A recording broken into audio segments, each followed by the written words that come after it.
Hey folks, I'm live. How about that? You always wait for the timer to go off. So you're either sitting here staring at the camera with a dumb look on your face, or you're late. So sometimes I sit here watching the timer going until it says, "You're live," pops up on my screen. So we're live. Good to be back, folks. It's been since Saturday night when we concluded the rise and fall of the Nephilim. Now, that, as you know, and as I've said already, that was a grand experiment. It was to see how interesting it would be for me, as well as for you listeners and viewers, to hear the book read and to do some live commentary. Now, it probably could have gotten a lot deeper in the commentary, but I think as an experiment, it was good, and I think people enjoyed it. And I really want to thank you all for being here. Audrey, glad to see you here. Warrior, good to see you. Casper, good to see you as well. Michelle, glad you're here. I think Rocky's here somewhere. Maybe not yet. He'll be here. Mark, good to see you. And so tonight, I'm not going to be doing a reading from Reptilians or Exodus. That's going to be coming up in the near future, maybe in the next few days, the next week or so. I want to start doing some commentary. As you know, I've done radio for, well, since 2000. So it's been a good 19 years since I've started doing radio. I was doing paranormal radio back in 2000, and it was hitting some of the, out of Oklahoma with somebody that I was doing radio with. It was being broadcast in Oklahoma in the evenings. And then I had a few years on, a few years off. I did a couple of small networks. Also did a network where I did paranormal radio, but I said the only way I'll do paranormal radio is if you let me do some political radio as well. And they said the format's yours. So I would do a 2-hour show every week, and I would do paranormal for the first hour, and then I would do politics for the first hour, and then I would do paranormal for the second hour. And because I was already at that time working with the Ghost Hunters, as many of you know, I was the editor-in-chief of the Ghost Hunters official magazine, TAPS Paramag. And because of that, I met a lot of people that I was able to network with. So I had a lot of amazing guests on my paranormal show. And then, of course, I started doing radio with John Ward a few years back. We ran for 3.5 years doing Intrepid Radio. 3.5 years without missing all but 2, maybe 3 shows. And one of those was for a Super Bowl. The other one was we had an emergency with our producer and couldn't get on air. And I don't remember what the other one was. But so we ran for 3.5 years doing Intrepid Radio, which was some politics, very little. We did a lot of archaeology, a lot of science, history, anthropology, some paranormal stuff. And it was all a lot of fun. And then Rocky came on board. And we started doing political talk radio with Rocky for a couple of years. And then Rocky ran off with these Glenn Beck guys and at The Blaze, and he did the Conservative Cartel and all of that. And we did our things back and forth. I did a daily show with Rocky about 2 years ago, and I think we did that for several months before that just pooped out. It was just too much. It was a drive time afternoon talk radio, and we were on. From what I understood, there was quite a huge audience. We're talking in the hundreds of thousands. And that was Rocky's show. And then, of course, you know, what you've seen in recent year to 2 years, the stuff we've been doing. So all that, just to give a little background, I've been doing radio for a long time. So I thought maybe this YouTube channel that I've started, that you've all subscribed to, I think, is a channel where I wanted to throw up some interesting stuff from my experiences and my travels and doing live shoots from those things and all the way into doing commentary on everything from politics to current events to spirituality to paranormal to metaphysics to woo-woo stuff, anything you want to call it. And then we tried the reading is how I started this out. So doing the readings has been an interesting way to kind of step back in on this YouTube channel into doing some live commentary. And so I wanted to talk a little bit tonight, less about, it's not about my book, but if you saw the ad, and you remember I've made mention of this, I have been in the works of writing a new book. My agent has me going on this, and it's a fictional book as opposed to the non-fictional stuff I've been reading to you. And before I get into that, let me just, I'm just going to go back through the chat room, see who all's here. June, good to see you. I hadn't said hi to you yet. Let's see who else we got. There's June again. Casper, I don't know if I saw you at the beginning. And Mark, you're here all the time. I'm glad to have you, man. Michelle, good to see you. Let's see. Some of these are getting a little cut off, and I can't read them. They're cut off on the edge. Maybe I just don't have my window big enough. So, oh, thanks for Michelle on my Facebook page. I tend to get, my Facebook page. I put up all my family stuff. I put up stuff I sell, like the T-shirts and my books and my art and design freelance business. But I also figure I can't sell stuff online and not be open and available to people and talk about other good stuff. So I like to throw up all this stuff that I just mentioned I like to talk about on the radio. I like to throw that stuff up. I've done maybe an overbalance of politics in the last few years because I've been doing a lot of political talk radio with Rocky and with John Ward. So there gets to be a lot of that. Sometimes there's a little poking of the stick. You know, I like to throw some stuff up there, not just to go, oh, I'm just going to be mean and throw something up and sit back, because I always participate. But sometimes I like to poke the stick and say, what are y'all thinking about this item? And then I like to engage people. And I have always said on my Facebook or in any of my chats, everybody's welcome. You're welcome to state your point of view. Even if I disagree with you, you may have to contend with me arguing a point with you, but I will never belittle you unless you belittle me or other people in the group. Then there's like hell to pay. If you're going to abuse people in the group, I'll give you a certain amount of slack, and then I'll cut the rope, and you'll be gone. So other than that, I like to keep an open forum there. Thank you, Suze. She says I poked the bear well. The Scottish cannoli, I like that, Audrey. That's better than the big cannoli. Big cannoli is like too Italian, you know. I get on with Rocky. I get that, you know. Hey, whatever, you know. It's okay. Forget about it. But I'm Welsh and Scot. I don't have an Italian drop of blood in my veins. So I like the Scottish cannoli. There's a nice little juxtaposition there too. So I need a shirt now. Yes, I gotta make a shirt for the Scottish cannoli. Probably be a cannoli in a kilt. And you know, it's a kilt, not a dress. It's women wear dresses, men wear kilts. So there you have it on that.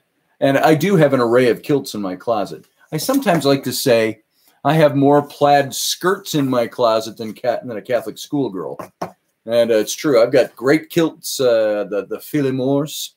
I've got the Filet-Beg, which is the short kilt. I've got a couple of different ones of those. I still do not have my own family kilt, which is Roberts of Wales, which is the tartan. I'll get one of those one of these days. So yes, the Scottish cannoli. Drink a dram of scotch with your cannoli. You know, Michelle and Mark, because I know Mark, you're up for this. One of these nights, we're just going to have a little mutual toast. Nah, not a toast. We're going to have a little mutual drinking here when I do a live broadcast. I'll have some scotch here. Or now, for me, I'm a purist, by the way, folks. And when you're a purist, I believe in the single malt Highland Scotch. I don't like blends. I like anything, as I've said, anything that begins with a Bal, a Mac, Bal, Dal, Ben, O, or Glen is usually pretty good in my book. Some people will come up and they'll say, now before you type down which one you like, they'll say Glenlivet is, oh, that's the top branch at Glenlivet, laddie. I'll tell you, I find that Glenlivet is the bottom rung of the upper part of the extension ladder. It's okay. It's not the best, although some of the specialty Glenlivets are good. My favorite is Glenmorangie, or Glenmorangie, as some would say it, aged in sherry wood casks or rosewood casks, single malt Highland. And the only blend I'll drink is Jameson. It's for me Irish brothers. And what do they say about the Irish? They're the Scots that could swim. So I do like a good Jameson. And I like Guinness and a couple of other things like that. So one of these days, mark it down in the near future. Well, it'll have to be a weekend night when most people that come here aren't drinking. I'm sorry, aren't working the next day. That was Freudian. Maybe a weekend night when most people don't have to get up and work the next day. Let's do some shots in here. And by shots, I mean wee drams. We'll lift toasts to each other and we'll drink. So I think that that's coming in the near future. I'm psychic. I see in your near future, it starts with a Glenn. So yeah, in the near future, we'll do that. So tonight, I threw up a topic because I've been doing these readings, and I don't want to get stuck in just doing readings of things, but I wanted to share something with you that only a few eyes have seen, and it's frankly a little unorthodox because I'm in the midst of writing a book. As I've mentioned already tonight and other times, I'm finishing this book, hopefully within the next few months, and my agent will be very happy when I'm done. And it's a fictional book, pure fiction through and through, but it's historical fiction, and it's not done. It's not edited yet.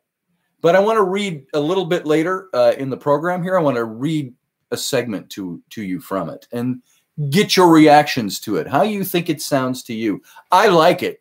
I love it. I love reading it to you. I love the idea of sharing it. I'd get out there on the street corner and start passing them out if I could. But my agent and whatever publisher it's going to end up with, it would have a conniption. So I'm going to share. And so Audrey Rowan, thank you. Get your Son of a Patriot and Meatball Army gear. And pretty soon the Scottish cannoli. And you'll get them at my Etsy shop. Go over there, by the way. Audrey just put up a link. Thank you, Audrey, my darling. There's a link there for my Etsy shop. You can go see some of the shirts we put up. Son of a Patriot. Started off as just wanting to do patriotic shirts. Not just pointedly partisan shirts, but patriotic shirts. So you'll go in there and take a look around, see what you think.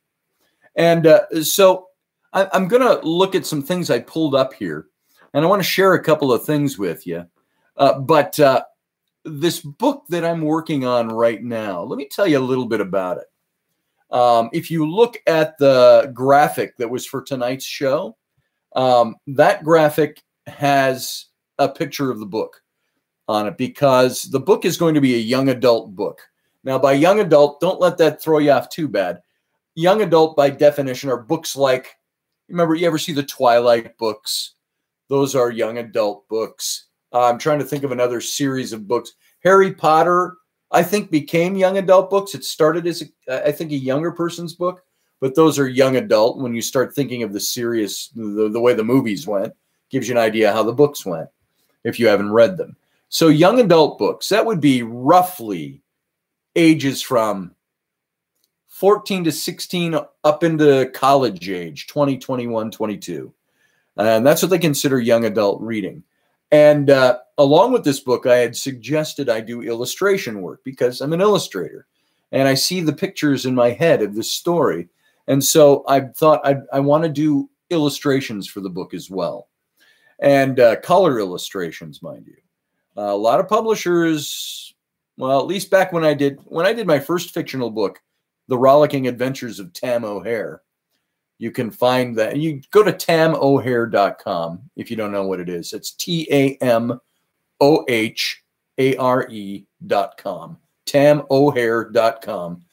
I did that book back in 98 is when I first started illustrating and writing it. Didn't get published for 10 years, 2008. And I just re-released it 2 years ago. But I re-released it because the initial publishing back in 2008 was black and white. They took all these gorgeous paintings, full-color paintings I did for this book, and released them all in black and white because it was so damn expensive to print in color. And so now I went ahead and I republished it as a color edition. So you can see that and get that too. So let's see. Somebody just come in. 523325. Joy, how you doing? Good to see you. Let's see. Anybody else I'm missing? Mary, nice to see you. And so this is what I'm doing with this new book. It's young adult. I want to illustrate it. It's not fully illustrated. It's not like a graphic novel. There'll be like 8 to 10 illustrations throughout the book in about an 80,000 word book. And to give you an idea, 80,000, we did 80,000 words with The Exodus Reality. And that ended up being about, hang on, I've got it right here. This book is about 80,000 words. That gives you an idea of the thickness. And we ran up to page, I think, 260 or something like that. We just, without the addendums, all of this is addendum at the back and appendices, 245, 260 pages. So that would be the size of the book. Roughly, and it's not done yet, so it might be more. So the idea behind the book, let me get into this a little bit. Thank you, Michelle, by the way, and peace to you, Joy. Let me tell you a little bit about the genre of book. I am calling this, it's a young adult book, of course, but I'm calling it an occult detective book. And it's not just an occult detective book. It's a historical fiction book, just meaning it's set in real history and hails to some real historical figures, but then puts my fictional characters into the mix with them. That's what historical fiction is. You'll know historical fiction by either books you've read, like, I think right off the top of my head of Leon Uris, who wrote the book Exodus, about the Jews after World War II who would run their ships, the blockades, into Palestine and start resettling Palestine before they were declared a nation a few years later. And so he wrote and put fictional characters in place of some of the real people that were there. So fictional history. Now, that's only for those of you, not trying to insult anybody's intelligence. Just if you're not familiar with what historical fiction is, that's what it is. And it's any variant of that. It can be in movies, in plays, in music, in writing, in books, and so on. And so what this is all about is taking a historical time period, and we know of certain things and certain people that took place in this period, and adding my fictional characters to it. And I've added that the element of occult detective. I want to give you some ideas here of just what an occult detective is. And the simple definition of an occult detective story is merely one in which the tropes of the traditional detective story, think of any detective story, Sherlock Holmes, to quote an old one, spy thrillers, detective thrillers, think of your detective shows on TV and movies. You could probably name a few. It's taking the traditional tropes of those kinds of stories and combining those with supernatural horror, supernatural fiction, metaphysical, paranormal. One of the most glaring examples of very current occult detective work is Supernatural with Dean and Sam Winchester, the Winchester brothers, if you're familiar with them. We've mentioned them a couple of times. Yeah, there you go. Audrey just said it, the Winchesters. And Patterson, yes. And so All of these types of stories is what we're talking about with occult detective work or stories. And the subgenre got its kickstart as early as the 1840s. Can you believe that?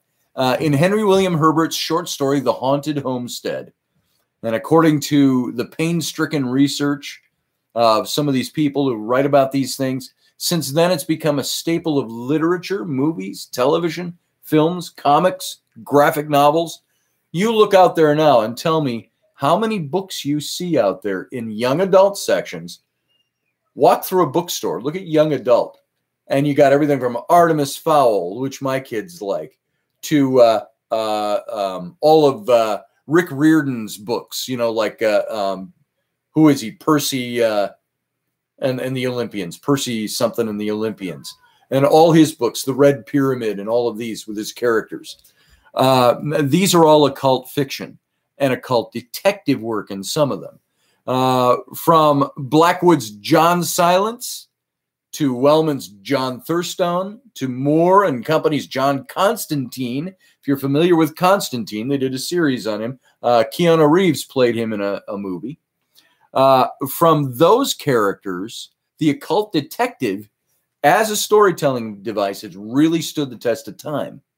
And did you know even Sherlock Holmes was to a certain degree thought to be an occult detective just because of a couple of his cases. And one needs to merely take a cursory glance at urban fantasy. Who's another one I like? Orson Scott Card is a good one. Who's the one who is very well known? Guys, help me out if you know some of these names. Very well known for his urban fantasy. And why his name is slipping me. He wrote The Little Country. He wrote Moonstruck or a Moonstone, something like that. Trying to think of his name. It's not coming to me very quickly. Look up The Little Country and urban fantasy, and you'll get his name. So those kinds of books all fall under the definition of occult, which is just simply means what does occult mean? It means the unknown. It's the things that we don't know, and we're trying the mysteries, so to speak. And so these occult detectives are falling into that realm. So this is what I'm doing with my book. It's and Charles DeLint. There it is. Thank you, Suze. Charles DeLint, one of my and I want to say favorite authors, but I haven't read any of his stuff for quite a while. I used to absorb his books a while back. And so, yes, Charles DeLint, Mark, that's the guy. Read some of his work if you want to read some good urban fantasy and occult detective work. That's the stuff. Now, occult, as we all know, doesn't mean Satan. It just means it's the unknown mysteries, the esoterics, and things like that. So, the X-Files was a perfect example of occult detective work, along with Kolchak, the Night Stalker, if you're as old as me and remember that one. So these are the things. Now, all of that to say, this is a genre that I think has been done well. Sometimes it gets overdone, but it's not so overdone that people are sick and tired of it, because there are some good works out there. And hidden, there you go, Mark. Occult, it's the hidden things, the mysteries, if you will, of the universe. And so my story that I wrote, I said, I want to give it that little different twist because it's got some typical things in it, but then it's got some not so typical things in it.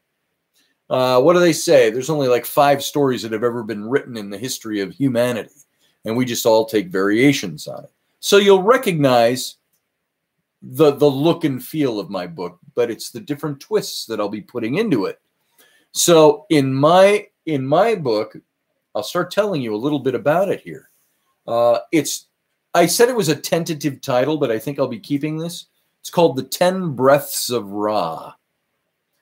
And it's one of the, I've got a listed over the top. If you see the cover design that I did for it, I did that illustration and the cover design. It says it's a Badcock and Byrne mystery, or I'm sorry, adventure. I wanted to take this pair of people that are friends on this series of mysteries. And so it's the Badcock and Byrne Adventures. And it's set in, this particular book is set in 1920 in Egypt. And it's really at the beginning of the modern archaeological age, even though there were archaeologists before that. The modern archaeological age is where you start going from the old explorers era and moving into the current regimented, if you will, archaeological era. That's where there are finally laws put up to protect antiquities, things like that. It takes place in 1920, which is 6 years before Howard Carter discovered King Tut's tomb. So that gives you a relative place and time for it. Yeah, Scooby-Doo and Crew. That's a cult mystery, cult detective work. I would like to have once seen a Scooby-Doo where there was actually a real ghost or a real monster, though. That was the one thing that always disappointed me about Scooby-Doo.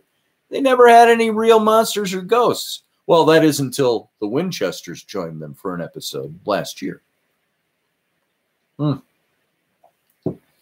Coffee. I need coffee late at night. So, and by the way, in 1 hour from now, 1 hour and 2.5 minutes, Rocky Stucci comes on with the Situation Room, and I'm on with him. So we aren't going to go any later than probably 10:45 at the very outside.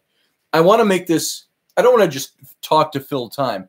I want it to be entertaining for you. I want you to enjoy what's being said here.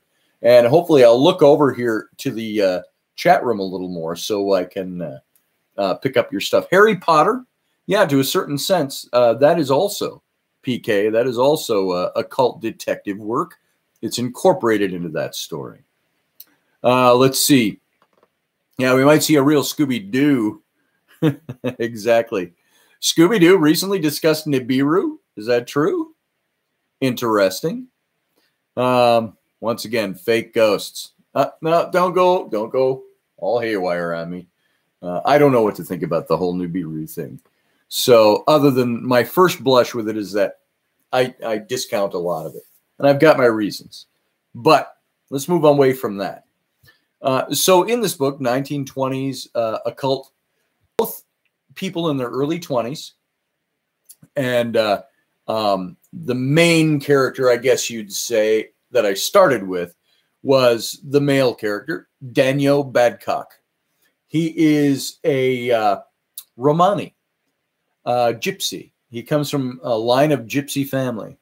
And in the story, the back setting is that his father was the first in their family line to make it big.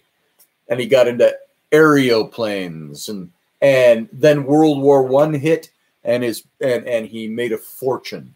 And they bought an old manor house in England, or Wales, I think it is. And this is where Daniel comes from. So he comes from a very wealthy family, but just one generation removed from when they were all going around in horse-drawn wagons as gypsies. And so the whole Romani thing still exists, like it does here in America. You've got a whole Romani culture. Doesn't mean they're all in wagons traveling around with horseback. They have communities that live in, so it's going to be the same type of thing set in England. So here's this young man who is Romani. He's an explorer. He's had access to almost limitless amounts of money growing up. He's traveled, but he's only in his early 20s. So he hasn't done tons and tons of stuff yet, but he's been experienced in exploring and adventuring and things like that. And this is who he is in the story. And he had a very good friend that he grew up with on the Welsh border there. It was an Irish family. And there was a young girl that was his age he grew up with, and they were best friends as they grew up. And this is Eileen Byrne, B-Y-R-N-E. And Eileen Byrne, in this story, I've made her fictionally the first woman to graduate from Oxford University with a PhD in archaeology. And she's, in essence, she is a woman in that man's world where very few women break through, and she's trying to break through and be what she is. But she's struggling with that whole woman in a man's world thing. And so she's got a PhD in archaeology, and she's Daniel's friend. And the series of books would be the adventures that they go on together. So these are the two. Who has a reality show on TLC? Scooby-Doo? Really? Anyway, unless I missed something there. So, Scooby-Doo taught us, right, Audrey, that real monsters are human. That's true. So, in this particular story, you got Daniel Badcock and Dr. Eileen Byrne. And I'm going to read for you in a little bit exactly the prologue to this story, part of the first chapter, that gives you an idea where it's going. And I do this because some people would say, oh, that's very unorthodox to start reading a book that's not finished yet. Well, it's not finished. It's not edited, so it's a little rough around the edges. But I want to read this to you because I want to. You're my audience. You're the people who are my friends. You come in here to listen to my first book. So I want to do this as a little treat. And I haven't had anybody tell me I can't yet. But then again, I haven't asked anybody's permission either. And nobody owns this except me for right now. And so I want to share this with you because it's what I do. It's what I like to do. You know, my first book, do I have it here? My first published book was The Rollicking Adventures of Tam O'Hare. And it was, if any of you know of what that book is, it's stories I used to tell my twin daughters when they were little kids. And they are now 27, and one of them is they're my twin daughters. One of them is getting married next month. So when they were 6 and 7, I used to tell them stories of William the Mouse. And it was roughly based on Braveheart stuff, you know. It was a Scottish mouse. And then one of the other characters was an Irish rabbit named Tam O'Hare. And he was an Irish lord. And he had a young squire who was a squirrel named Horatio McNutt. And there was one day I sat down and I did, and I wish I had it here on my desk and I don't. The cover painting for that book. If you go to tamohare.com, yep, The Rollicking Adventures of Tam O'Hare, Joy. If you go to tamohare.com, you'll see there's the cover illustration on there. And that's a painting. I sat down one day when my daughters were 7. We sat on the living room floor. And I'll tell you, it was at a time where their mother was... I was going to divorce her, and she checked herself in the same day to alcohol treatment, and she was gone from our house for 6 months, and my daughters were just heartbroken. So I would tell them these stories at night. I'd read to them. We'd get up in the morning an hour and a half before they had to be on the bus, and I'd make breakfast for them every day. We just spent that time together, and I don't exaggerate that. We would get up at 6:30 every morning, and their bus would come at 8:08. I still remember that. And we'd sit and have breakfast, make breakfast, pancakes or, you know, sausage, French toast or omelets, whatever, every single morning for years. From the time they were 7 till they were, well, old enough in high school where, Dad, we got to sleep all the way up until 3 minutes before we have to leave the house while we're doing our makeup. So, these were the times where I spent time with them. And we laid down on the living room floor with markers and pencils and crayons, and we started drawing pictures of what Tam O'Hare would have looked like, and William the Mouse. Rocky, good to see you, brother.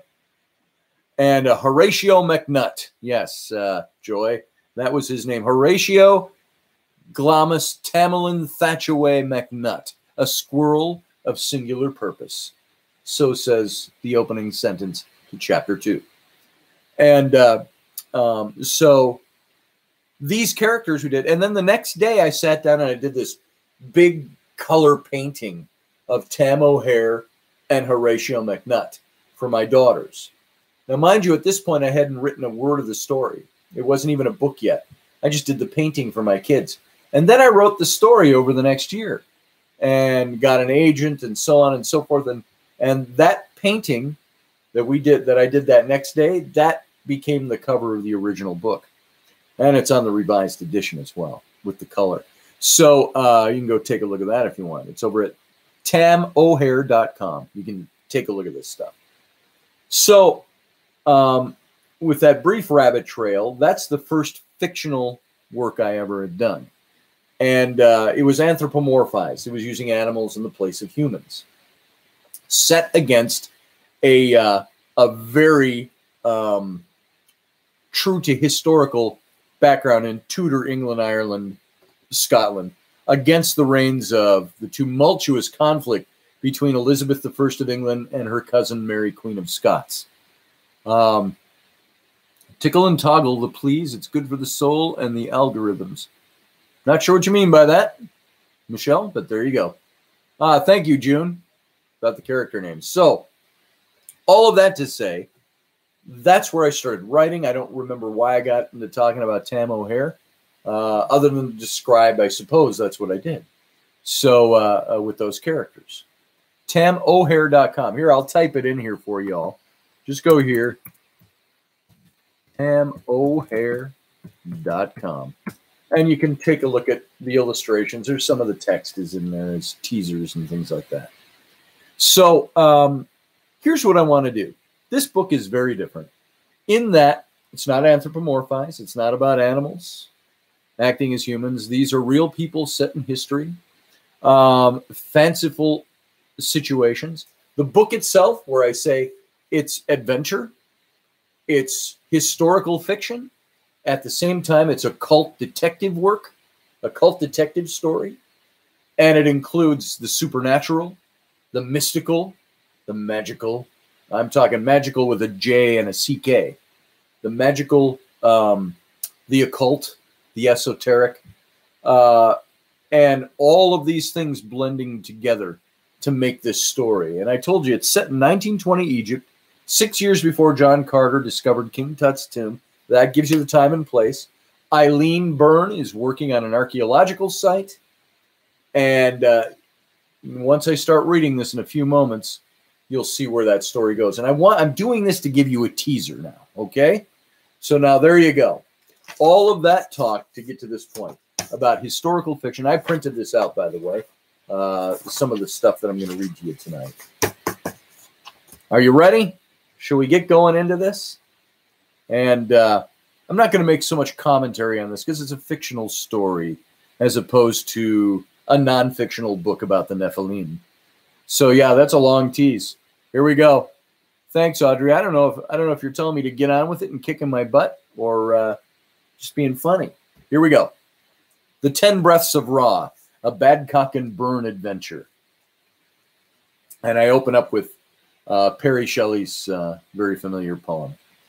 I met a traveler from an antique land who said, 2 vast and trunkless legs of stones stand in the desert. Near them on the sand, half sunk, a shattered visage lies, whose frown and wrinkled lip and the sneer of cold command tell that its sculptor well those passions read, which yet survive stamped on those lifeless things. The hand that mocked them and the heart that fed, on the pedestal these words appear, my name is Ozymandias, King of Kings. Look on my works, ye mighty, and despair. Nothing beside remains. Round the decay of that colossal wreck, boundless and bare, the lone and level sands stretch far away. Prologue. Here we go. If I can get my fingers wrapped around the page. Winter in the desert climes of Egypt could almost be considered pleasant. The blistering heat of the midday sun reflected off the rocks and sand and had the effect of creating an atmosphere that was nothing short of the inside of a cook oven. But during these milder months, the heat subsided to the comfort of an afternoon at the beach and one might even find the need for a jumper and a scarf to ward off the brisk, cool air between the swallowing and rebirth of Ra, the ancient Egyptian, the name the ancient Egyptians gave for the god of the sun. Donning her scarf but leaving her woolly sweater draped over the canvas-backed chair at her desk, Dr. Eileen Byrne drew back the flap of the Bedouin tent given her by the local sheikh, a crafty yet gentlemanly old codger whose religion forbade him to look on an infidel female, but who had the loving heart of a cherished old uncle. The air that rushed in smelled of campfire and goats, and a mixture of spicy incense and pungent shisha. The woven doorway was portal to a world so unlike Eileen's native Ireland, a threshold to level sands stretching out as far as her eyes could see. The sun, a blazing pink ball, was just peeking over the crest of the distant low mountains, illuminating the sand dust with a pinkish gold haze that drew her mind to childhood stories of faraway realms of the Fae and their magical mists. Dr. Byrne, as the local workers called her, felt herself very lucky to have been asked to join this dig. Despite her years of education and study and subsequent years of field work while preparing her doctoral thesis, it was simply not done to have a young woman lead an archaeological expedition. She could only serve as an assistant, and were it not for the influence of her childhood friend Daniel Badcock, whose settled Romani family were formidable donors to the university, she may surely have been passed over simply for being a female. Cambridge professor, there's my edits, I said Oxford. Cambridge professor Grantham Pike, the prickly mission director of the site, was a staunch old world archaeologist who needed a bit of persuading by his colleagues before he officially accepted Eileen as his field assistant. While jubilantly grateful to the influence of her father and his friends, it rankled Eileen to the bone that she could not be appointed simply on her own merit. But she also understood the way things worked. And if she was ever to be accepted, she needed to show what she was made of. So she took it all with grace and indefatigable poise, deciding that her work here on the Giza Plateau was stuff of knowing who she was, what she was about, and striving to be the best. Truth be told, she was already all of those things, just a bit out of line with the accepted male-dominated status quo. Eileen was eager to launch into the day's work, and she rushed in giant, confident strides across the archaeological compound, a patchwork of white canvas tents littered with wheelbarrows, wooden tables, and all assortment of shovels, pickaxes, mukta, headpans used to haul away debris by manual laborers, and sorted mounds of fakar, the little shards of pottery found in every nook and cranny of every square foot of the desert flats around the Great Pyramid. She hoped to avoid Professor Pike's morning calisthenics, consisting of jumping jacks, push-ups, and running in place, and the daily singing of God Save the King, while the Union Jack was hoisted on a wooden pole, and slip out of camp and get directly on site to continue her work on yesterday's mysterious discovery. So far, so good. Pike was nowhere to be seen, but oddly, neither was anyone else. It was strangely quiet. Professor Pike was a man of great status at the university, but on site, he was in some respects completely colonial. He issued orders from his open-air desk, set on various carpets of fine Egyptian tapestry, while imbibing in tawny port from daybreak to sunset, which he no doubt obtained through his black market connections. He would sit in his high-back wood and leather throne, crystal goblet in one hand, while the other was always spread across some map or chart or hand-drawn facsimile of hieroglyphic or demotic inscriptions found on the tomb and shrine walls dotting the rocky hills about them. He always dressed impeccably, the very picture of the adventurer explorer of bygone days. Jodhpurs and knee-high leather boots, a fine linen shirt and waistcoat, cravat at his throat, with a pith helmet atop his bald pate. his ever-present Egyptian punkawallas fanning him in the shade of a giant umbrella. Pike was, however, one of the most respected and celebrated archaeologists that came out of Cambridge, and he ruled his dig site with all the air and grandeur of a pharaoh of old. The quiet around Eileen was a bit offsetting. She slowed her pace and came to a full stop in the center of the camp. The silence was near deafening. There were no fires being stoked, no food being prepared, no carts being hauled, no sounds of the workers singing, no chatter whatsoever. The air was still, and nothing seemed to give any indication that there was a huge archaeological community at the base of the pyramids of Giza. With all the normal activity of the dig camp populated by several archaeologists and nearly 100 Egyptian workers, she had never noticed how quiet the desert could be. "Hello?" Eileen called out to the empty camp. "Is anyone here?" she said with a nervous chuckle rising out of her throat. The response was more silence. Where had everybody gone? She strode over and stood before Professor Pike's desk, where his maps and papers were spread across the table. A goblet of the dark red port was tipped over, its contents pooled on the parchments. She reached out and set the goblet aright, and again called out, "Professor Pike?" No answer. I'm sorry, it's Pine. It shows you I haven't edited my own book yet. There was still no answer. A slight wisp of a breeze brisked up, lifting the corner of one of the charts that hung over the edge of the desk. She suddenly felt afraid and turned quietly to look toward the rocky hills in the distance. Why and where had they all gone? Had they left for the dig site before dawn and not sent anyone to wake her? She allowed a bit of anger to replace her fear. She squared her shoulders and took off on a march in the direction of the dig. It was degrading enough not to be accepted as on the same level as her male counterparts, but to be left behind when she was in the midst of deciphering a mysterious hieroglyph on an obscure wall of an even more obscure shrine, tunneled out of the rock, was more than she could tolerate. Would they ignore her discovery and take on the work and the credit for themselves? Was this why she was left to wake to an empty camp? All these questions flooded her mind in the passing of a heartbeat. She intended to find out what was going on and give Professor Pike a piece of her mind. Sure, you might get her a ticket on the next steamer leaving Alexandria, but she deserved more respect than this. As she cleared the last tent on the outer perimeter of the encampment, all her questions were immediately brought to a full stop.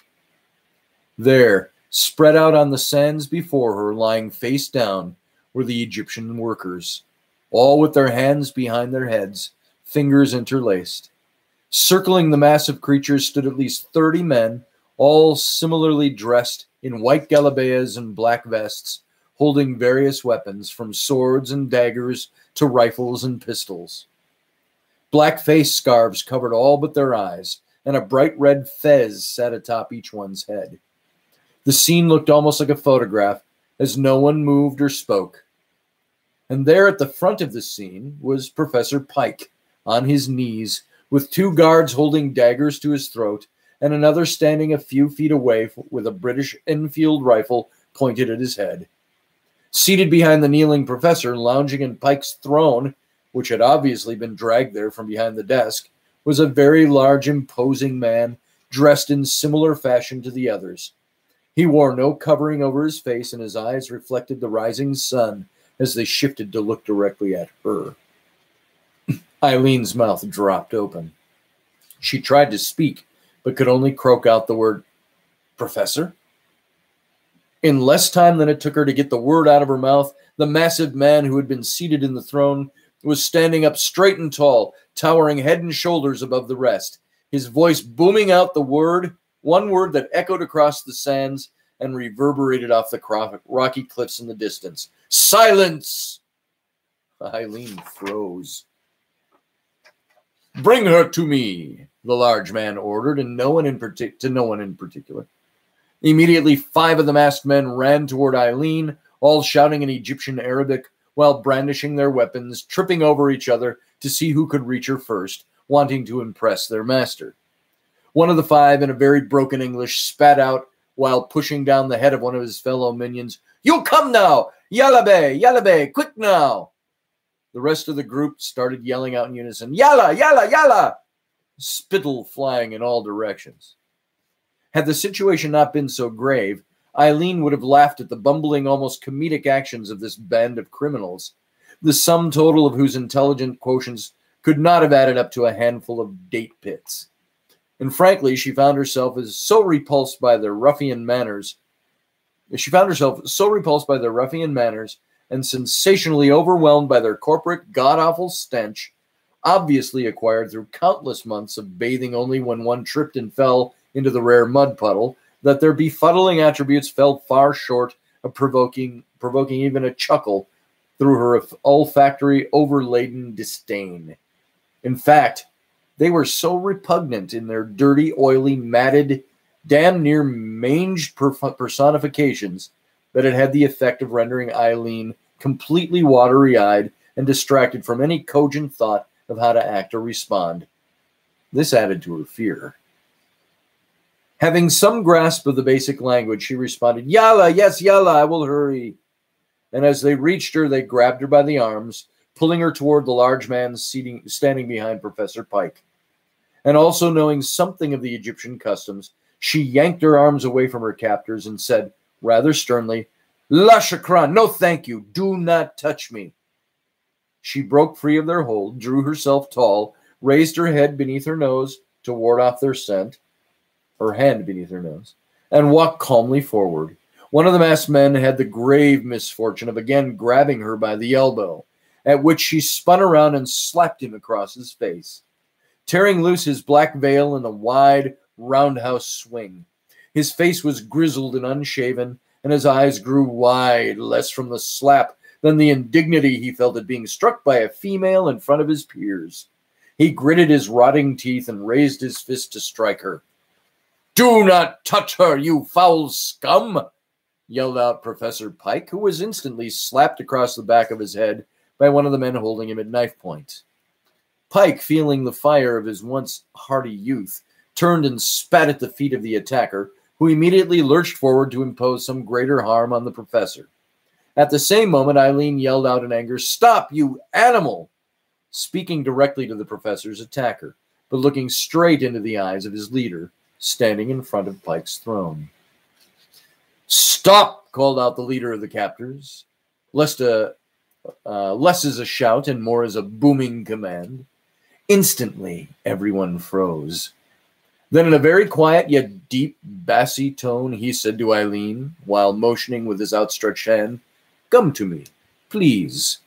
We are not barbarians, young lady." He then looked to his minions and nodded, and they all lowered their arms. Then, taken aback by his sudden change in tone, yet still angry and afraid by what was happening around her, Eileen dropped her fighting posture, brushed her hands down the front of her shirt to smooth out her clothing, took a deep breath in and exhaled slowly through her lips. Holding her head high, her nose a bit in the air, she slowly and precisely walked calmly through the scattered workers lying in the sand and stopped a few feet before Professor Pike. She looked down at him and asked softly, "Are you well, Professor?" "I am unharmed, my dear," he responded, and then to the guard who slapped him, "Were I my younger self, your face would be filled with my repeated double-fisted buffets, you fatherless son of a spotted goat." He cut off his threatening words and simply glared at the masked man, who turned away, angered by the insult, yet remaining obedient to his master's command. Ignoring Pike's comment, the leader spoke directly to Eileen. "Do you know who I am?" "I care little who you are," Eileen retorted, finding her indignation somewhat greater than her fear. "For anyone who acts as you have acted, who you are is of little significance in the greater world." Ignoring her intended derogatory, he answered, "I am Selkat. You may know me as the Scorpion." "Ah," replied Eileen, "Selkat, the criminal. You and your little band of befuddling fools here operate the black market in Egypt. I have nothing but diminutives to describe your lot, And scorpion, a self-appropriated title for a self-important criminal. How was your red port, Professor Pike? The scorpion said rather dismissively. I do hope it was to your liking and pleasing to your palate. Pike, distracted by the thought of the tawny sweetness, mumbled, Well, it was rather good. I wouldn't mind a wee nip now. His words trailed off. Professor, Eileen angrily interjected, how can you of all people do business with, and she looked straight into Selcott's eyes, this vermin? Selcott gripped the arm of Pike's throne in his massive hands, splintering the wood. Leaning forward in a defensive rejoinder, he spoke through grit teeth. I have taken the head behind the mouth of many who have spoken much less than you, little fox. Your words are dung. He glared a fiery gaze into Eileen's eyes, burning through her haughty indignancy. Speak to me no more in this tone, little fox, he hissed slowly, enunciating the words little and fox in staccato pronunciation, as if holding them out as derisive singularities. Or we shall see how well you speak without a tongue in your pretty little mouth.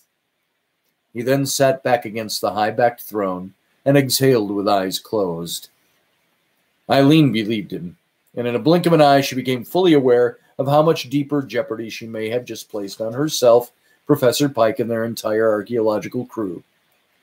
Forget her, Scorpion, Professor Pike blurted out in a defense of his assistant. She's an academic, not accustomed with your ways, nor familiar with the power you possess in these lands. She's a child. She's a female. Forgive her. And after a pause, he added, Please? At the very same moment, pandemonium broke out. One of Selcott's henchmen stepped out, his dagger held high above his head, eyes wide with a madness that stripped Eileen of all wit and sense. You speak not at the Scorpion and such, female! Then he lunged at her, screaming, Allahu Akbar! And Selcott lurched to his feet, drawing his own dagger from the sash about his waist. His minions scrambled in confusion. Professor Pike bolted upright, threw himself at the screaming knife wielder, sending him flailing to the ground. He kicked at the fallen man's head, then dove for his dagger, which had fallen out in the sand, as the mad minions screamed that plunged neatly and deeply into his chest. Selcott lowered his throwing arm, a deep scowl on his face, brows furrowing into his glowering apoplectic eyes. Professor Pike stood motionless, save for a slow downward glance at the dagger protruding from his chest. He gasped for breath, then dropped the dagger he held in his hand, shut his eyes, and simply slumped to the ground. Eileen, not usually given to overt screaming on any occasion, let out a shriek of pain and terror. Not accustomed to acknowledging the divine, she cried out in Gaelic, Dia ans na Niamba, and I don't know how to pronounce that, and fell to her knees beside Pike. She cradled his head in her lap as he spat out blood with his last breath. Looking at Selcott, she said almost in a whisper, What have you done? Selcott stood perfectly still, glaring at Eileen. He then calmly sat back down in the throne, as if this was something he had done many times before. Professor Pike was a good customer. Now I shall lose profits. Then all strictly business to his henchmen.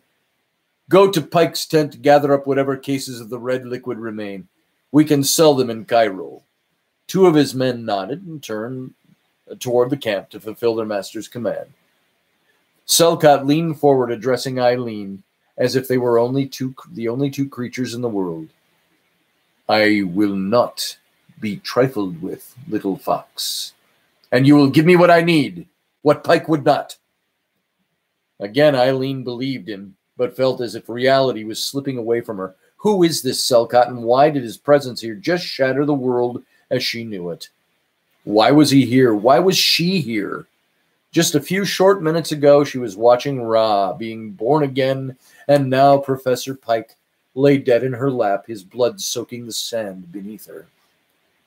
In a flash of bewilderment, Eileen asked, What do you want from me? Because of you, Selcott replied, looking out to the rising sun. Pike is dead. So you must now fulfill his purpose to me. Because of me? She asked, disgusted that something so heinous had just been said, yet pleading to understand the mad reasoning of this madman. In his drunk, he agreed to my wishes. In his sober, he refused. Now there is only you. What, she beseeched, is this savage riddle of yours? The inscription, Ian pointed to the hills in the distance. You will give me its meaning. But I don't know its meaning, Eileen replied in bewilderment. Not yet. You will give it to me, and you will give it to me. Give to me the chamber of wisdom. The what? She asked in complete confusion. Selcott's eyes grew wide, and he leaned out even closer to Eileen. Do not trifle with me. He then stood up abruptly and turned to face the hilly outcrop in the distance. We go now. Bring her. A car engine ignited, coughed, and roared. Eileen was lurched off of her knees and to her feet, the henchman grabbing her by her scarf, tearing it free from her neck. The awkward momentum threw her off balance, and she stumbled akimbo into the sand. Two other of Selcott's men immediately yanked her back to her feet and pushed her forward toward the idling, sputtering car. Yalla! Yalla! They all screamed at her. She had no thought to reply to the contrary and was dragged to the waiting vehicle with only half her footsteps actually touching the ground. Selcott was already seated in the rear of the open-topped 1921 gray Dort. He patted his huge hand on the open space next to him, smiling broadly as if he was some loving relation stopping by to take her on a leisurely morning drive. Eileen stepped into the automobile and sat down next to the giant man, who nodded to the red-fezzed driver. The car immediately lurched forward, turning away from the encampment. Eileen fell back against the seat, her face turned away from Selcott. She looked back toward the receding tent city. Professor Pike lay still in the sand as Selcott's men, like a cloud of wasps, began following in the trail of the car. The camp workers, suddenly abandoned, were slowly standing to their feet, some of them moving toward the fallen professor as they grew smaller in the growing distance. Selcott shouted over the sound of the engine, "We are on an adventure together!" He smiled, as if this was just another wonderful start to another wonderful, beautiful day. The scorpion tipped his head back and laughed, but not in some maniacal, twisted, horrific cackle Eileen imagined him using, but in a giddy, childlike chortle, like some street urchin taking his first ride on a merry-go-round. She took one last glance over her shoulder, everything she'd ever known up to this moment fading from view, obscured by the cloud of dust in the automobile's wake. If only, she thought, Daniel was here. He'd know what to do. Now that's the end of the prologue. Oh yeah, sabers behind me. Now I do have part of chapter 1 I thought I would read as well. There's not much to it. These are parts of the book that are done. And so there's the beginning of the book. That's the opening. Needs some refinement, needs some editing, things like that. But this is something that I hope you're enjoying. So without too much further time here, it's already 10:34. I got a couple of pages I'm going to read from the first chapter. Now this is what comes next. Let's see.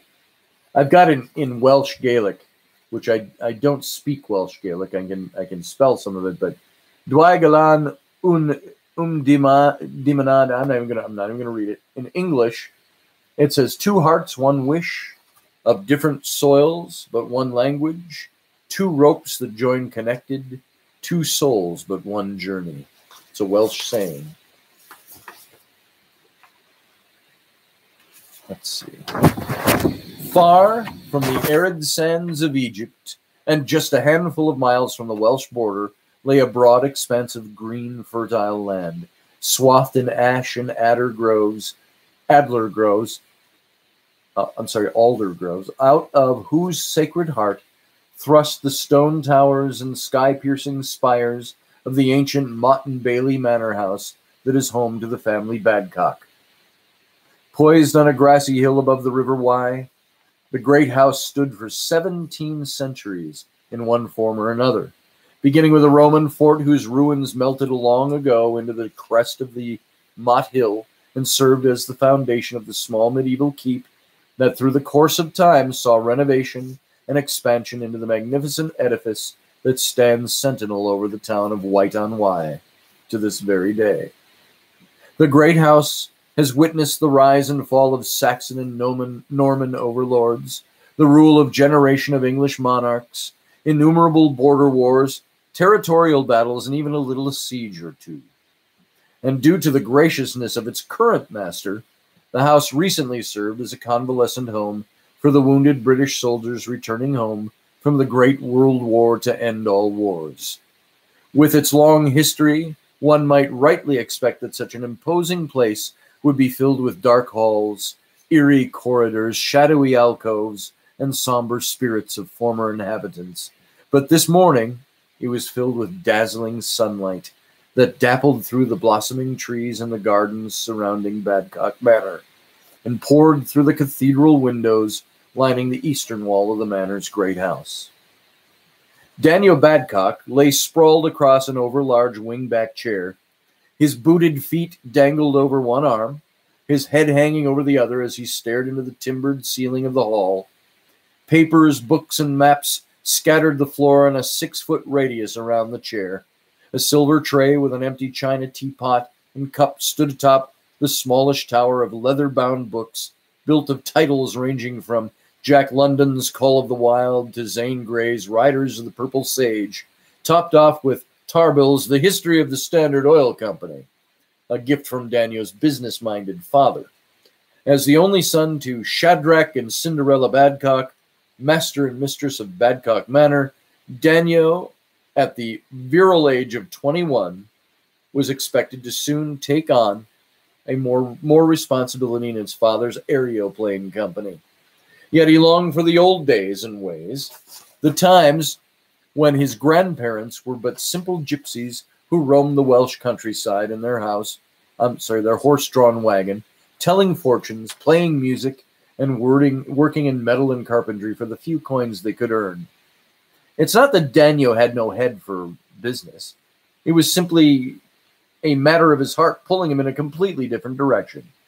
He wasn't driven by business and industry, nor aeroplanes and their manufacture, but by his yearning for adventure, travel, and exploit in exotic locales, satiating his blood-bred wanderlust, which he knew in his heart had come from his grandfather, hop-skipping a generation over his father, who permanently parked the family Vardo and made a fortune in the burgeoning aviation business, which surged to exponential heights during the Great War. With his wartime profits, Shadrach Badcock had joined the ranks of Britain's aristocratic nouveau riche, and he acquired the Mott and Bailey Manor House that now bore the family name. "Shakespeare!" Daniel called out at the top of his lungs. "Hot tea, my good man!" Shakespeare was not the butler's given name, but his sort of personal nom de plume he had given himself upon his arrival from Egypt nearly a decade earlier. Chenzira Mifsud was an Egyptian man whose past was a bit dark and enigmatic, like he had something to hide. But he had worked for Daniel's father, who rather liked the mysterious darkness of the fellow, and he was eventually brought into the employ of the great house as chief butler. A prestigious position for any immigrant worker. Daniel respected the stalwartness of their Egyptian staffsmen, as he was quite the mathematician, held a great affinity for language, and despite his many household duties, still had time to lay out his rug and pray to the east 5 times every day. Jumping up energetically, Daniel stretched his body toward the ceiling, shaking off the stiffness of the chair, and strode to the long table as Shakespeare entered the hall from the direction of the kitchens. There on the white linen tablecloth sat a round silver charger, holding what looked like a large yellowed envelope. "Your tea, Daniel," said Shakespeare, as he poured the steaming brew into the new cup. "Hello, what's this?" asked Daniel, eyeing the envelope, which wasn't really an envelope at all, but a heavily folded piece of papyrus, sealed with dark red wax blob. "It was delivered for you sometime during the night," said Shakespeare in his deep luxuriant accent, "but there is no indication from whom it was sent. It was taken in by the ostler down in the stables, who was not as sleeping as the rest of the house." For a moment, Daniel sipped his tea and quietly stared at the papyrus, then set his cup on the table and took the bulky missive from the platter, saying cheerily, "Well, let's crack it open, Shaky. I'm all curious now." Daniel picked up the letter, looking it over as he turned it slowly in his hands, examining the folds. His name was scrawled in black ink on one side, Mr. D. Badcock, and by the look of the staggered cursive, was obviously written in the hand of someone who mastered a language other than that of the king's English. The papyrus held the smell of the world, and Daniel's senses peaked as he picked up the slight scent of desert sand mixed with the damp salt of sea air, and the very faintest tinge of wood fire. This letter had traveled far to reach him. He flipped it over to get a good look at the wax seal, at which his eyes widened and his heart skipped a beat. There, in the folds of the molded wax, was an eye, looking back at his. "That is the Wajette," noted Shakespeare. "You obviously know your onions, Shaky. It's the Eye of Horus," Daniel added. "The symbol of royal power, the mystical ancient eye of protection. How awe-inspiring is that?" The eye had been pressed into the wax when it was hot and liquid, and now its hardened prowess of health, majesty, and encompassing guardianship was staring up at Daniel from its affixed position on the folded papyrus. That's all I've got to read to you tonight. There's much more to the book, but that's the beginning of the book, and I wanted to share that with you. So there you go, folks. Yes, Badcock is cool, like Captain Richard Burton. Indeed, not the actor Richard Burton, but very cool, like Richard Burton. He's a young kid, so he's got the college slang. I try to use slang from the 20s and different things like that. So I'm glad you're enjoying this, Casper. Thank you, Mark. Ask me now. I'm going to scroll back a little bit and just see if there's anything going on. I saw when Rocky came in. Shut up. Your characters have the best names. Thank you, June. Let's see, tamohair.com. I remember typing that. That's a long tease. Read it, said Audrey, and then we started reading. Foreplay, Audrey. Foreplay, said Michelle. And yeah, foreplay is supposed to pique your interest. Let's see, cravat at his throat. He walked into the party. Carly Simon. Yes. I was thinking a bit of John Ward, but Professor Pike is not John Ward. He's a different kind of a character. But the sad fact is we never really get to know him because I killed him off in the prologue. Before the book even starts, he's killed off. So, let's see, Junebug, sister's names. Let's see. Ooh. Okay, just looking at Warren Beatty. Sister's name, I was just going to say, eye-watering. Tell Me You Love Me, Junie Moon. Let's see. His minions scattered. Yes, they did. In confusion. Poignant passage read with all those sabers hovering behind you. Thank you, June. Let's see. How to deal with a hole. Not sure if I caught that. I might be slow tonight. Glad you enjoyed it, June. Bravo. So on. Hooked by the prologue, Michelle. Thank you. Love Wales. I do too. That's where my ancestors come from. Mostly is Wales. Wales and Scotland. You take the high road and I'll take the low road. And I'll be in Scotland afar ye.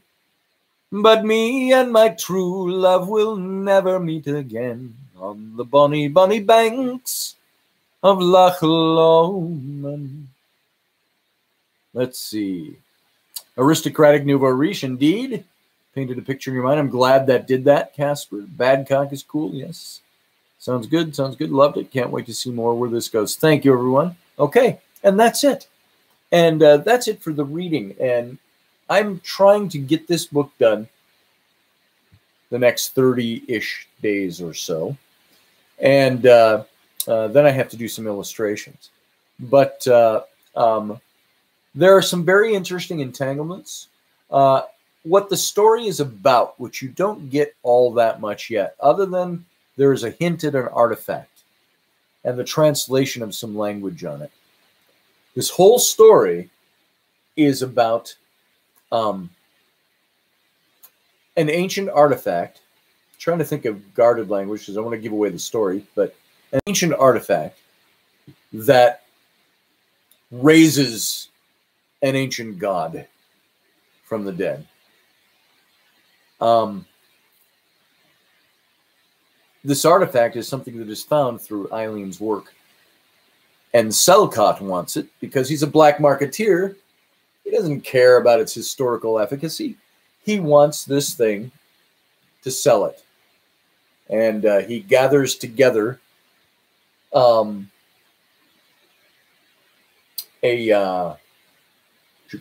group of representatives from different nations who want to bid on this artifact because of what it does and the power it holds, which is significant to the storyline, by the way, what it's capable of doing. And there's only a way to stop the darker element of what it's doing, and that's the 10 breaths of Ra, which I'm not going to explain to you right now, but which the whole book is geared around. And what happens is this god is raised and instantly vanishes with this artifact. And they need to find this. I will tell you this, that Danyo, in order to, in a sense, rescue Eileen from Selcott, has to do a deal with the devil, so to speak. And they have to team up with Selcott, he and Eileen. And then there are sections of this book where we're digging back into the,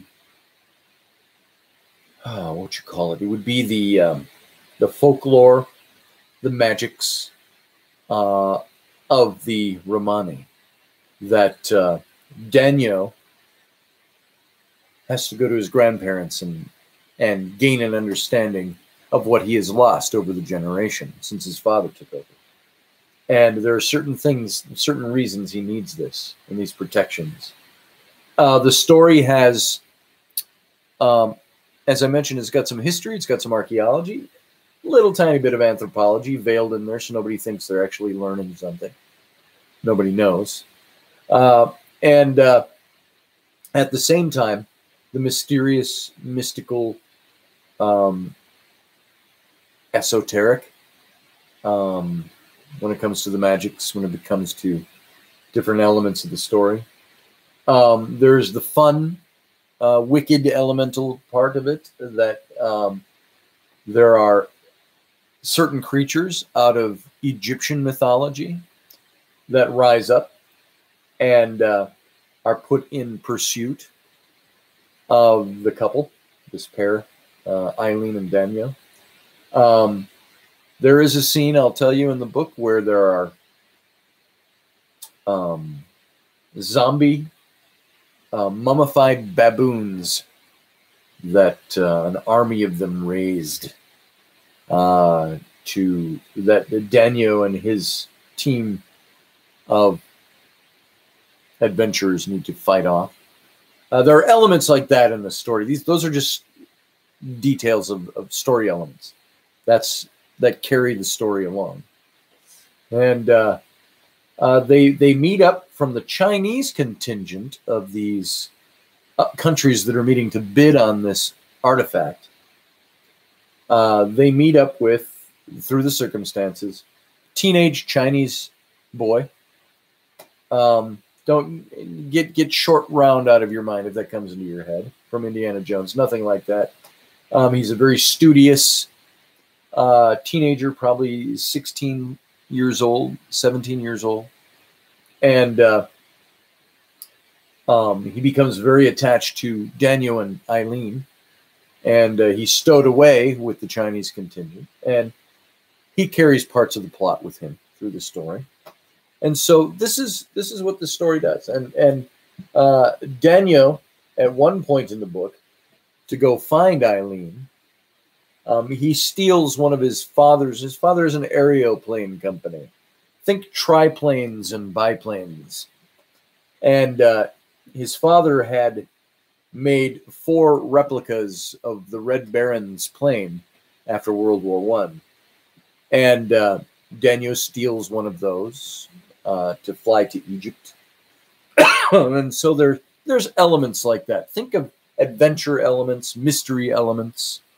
Then there's the whole occult detective part, trying to find out about this artifact, about how to stop the god that has been raised, and what it takes and what happens through the course of the story to make this happen. The magics that have to be induced, and things like, or used and things like that. So there you go. That gives you an idea. So, a book with a ballad.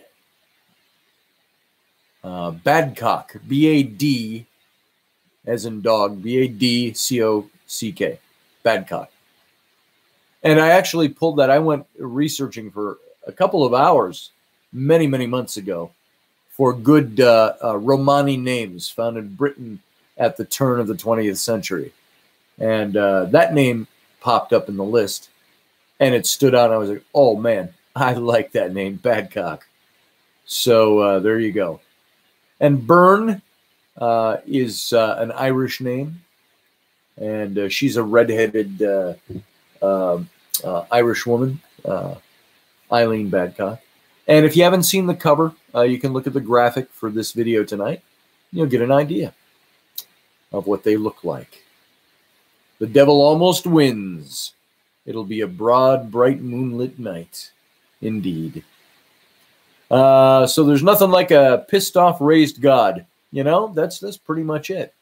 And I think it's more even that it's a god, so it's aloof. It's above. It's arrogant. All of those things. And and it's going to be a recognizable Egyptian god, by the way. The things that happen, I want to lend plausibility to them, even though they're fanciful tales. So there you go, guys. Ski ships and submarines, maybe. I haven't gone too far out into the steampunk world with this one. So movie script to follow. See how the book does. So I know that there were some people that had expressed some interest at the idea. So we'll see where it goes once I finish it. So there you go, folks. My little treat to you, my thank you to you. Unorthodox for an author to read something that's not finished in a public forum like this. But it's for you to enjoy, which I hope you did. And I won't read lots more of this as it goes along. And I hope by the end of the month to be done with this and have it in my agent's hands. And we'll see where it goes from there, and I'll keep you apprised. So other than that, I'll be back tomorrow night, Tuesday night. Don't know what we're doing yet, but I have got a ton of things I'd like to talk with you about before we start doing another book reading. So keep your thinking caps on, and we'll move into some interesting stuff tomorrow night. Same bat time, same bat channel. I'll try to come on about 9:30 Central Time every night, so we can not be too lengthy, but also give us some time before Rocky's show. So those of you going to listen to Rocky, he's on in 5 minutes. I'm on with him, so I'm going to go splash some water on my face and get ready, get another fresh cup of coffee, and we'll be taking off with Rocky in a few minutes. So stay tuned. Well, don't stay tuned. Hang this one up, go over to Rocky's page, and get going. Thanks for being here, folks. I really appreciate it. I appreciate that you were here through the reading of my book. Thank you for being here. Please like my page, subscribe, share it. Help me get the word out about my page. and we'll only have good and gooder things coming. Have a good night.